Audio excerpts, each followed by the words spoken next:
Team that deserved to win won today. Their team had humility, and we played with a lot of arrogance. We were too good to scrap and fight. When we did scrap and fight, it was too little too late, and we got what we deserved. That being said, I'm happy for Joe. I thought his kids really played well. He's a good friend, so give them all the credit. The way your team started, the 9-0 run to the game, are you surprised? Nah, that's just the beginning. You know, I have a team of guys that they've seen winning, but there's a difference between being on a team that wins and being the reason your team wins. So defensively, we were as bad as I don't even remember. 13 years ago, I coached a bunch of overmatched kids in the greatest conference to ever play basketball. We were overmatched every game, but we'd lose by 10, and I felt like we won by 20 because the kids gave me everything they had. So our adherence to the defensive game plan was as bad as it's been since I've been the coach. The 3 for 19 from the 3-point, is that just missing shots, or were they doing anything defensively to make you take shots you didn't want to take? Like I said, I give Joe's team a lot of credit. Truth is, both teams, you know, when you look at shooting, you know, I don't look at that as why we lost. You know, I give Joe's team credit for everything they did. We missed plenty of open looks, but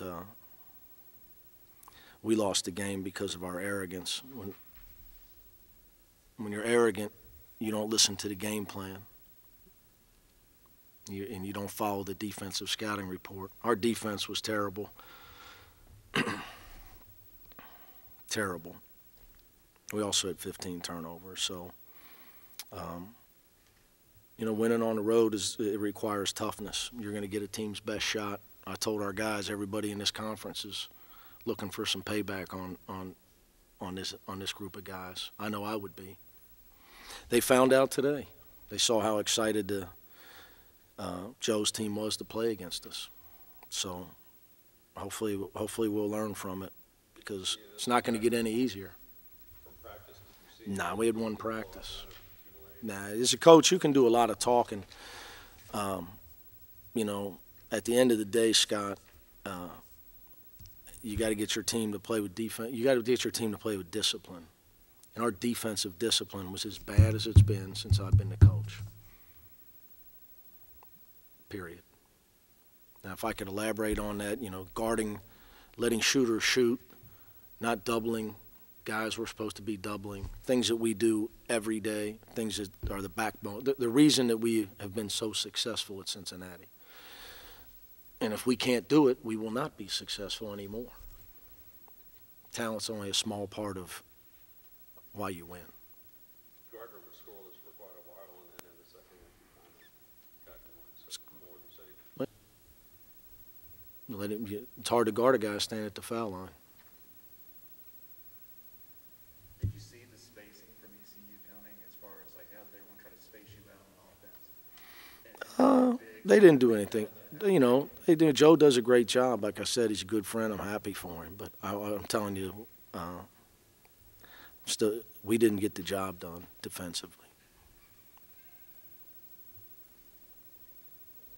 We played with absolutely zero discipline. It was almost like we didn't even have a scouting report. So that's why we've won games at Cincinnati. That's why they win games every year at Michigan State.